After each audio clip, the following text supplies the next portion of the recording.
Does Andrew Scheer have a problem of intolerance in the party? And what is he going to do about that lingering allegation? That is the essence of an article published today by Maclean's magazine. And it is turning out to be an ugly issue that is front and center in the upcoming campaign. It's been winter for far too long in Alberta.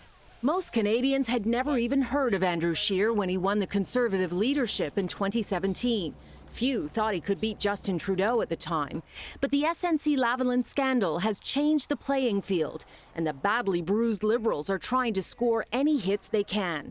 They're hoping it's by branding the Conservatives a party of racism and intolerance. The one tweet the Conservative leader won't change is the one of him attending the same rally as white supremacist Faith Goldie. Faith Goldie. She came in third in Toronto's mayoralty race, a vocal white nationalist with a far-right following. She attended the same pipeline rally in Ottawa after Scheer made an appearance. It has put the Conservative leader on the defensive. We will always denounce those who promote hateful ideologies while standing up for energy workers. John Geddes co-wrote the Maclean's article. There's a lot of energy among a lot of groups that are on the right, some of which have outright xenophobic, white nationalist, racist views, and some of which don't, but there's sort of a continuum. I don't think anyone can accuse Andrew Scheer himself or even other core people in the Conservative Party of having done something that tips them over into that side.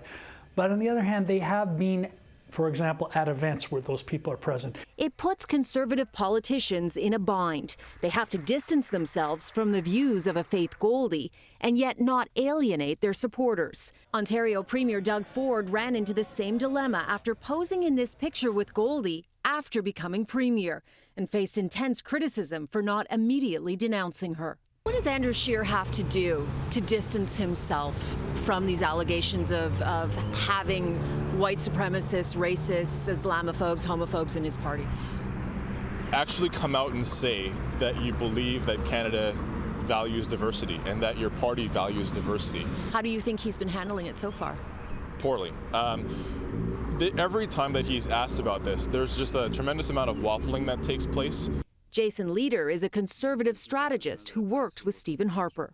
This is a desperate Liberal Party that's desperate to change the channel from what they don't want to talk about. Failures on the economy. Everybody's disappointed in Justin Trudeau. We saw what happened in the Alberta election. A party, a desperate party for re-election, a desperate party trying to save the furniture, tried these same attacks on Mr. Kenney, and he won a big majority government. But are extreme alt-right attracted to the Conservative Party? Does the Conservative Party need to do more to denounce the Faith Goldies that are out there? Yeah, I think that's a great question. So I've heard Mr. Scheer on at least 4 or 5 occasions over the last couple of months clearly say, I've got no truck and trade with this group. I don't want any part of them. I don't want them supporting our party. I'm not interested in it at all. And I think he's done a very good job of that, and I think he's going to have to do that more if Mr. Trudeau is going to continue to sort of throw out these smears.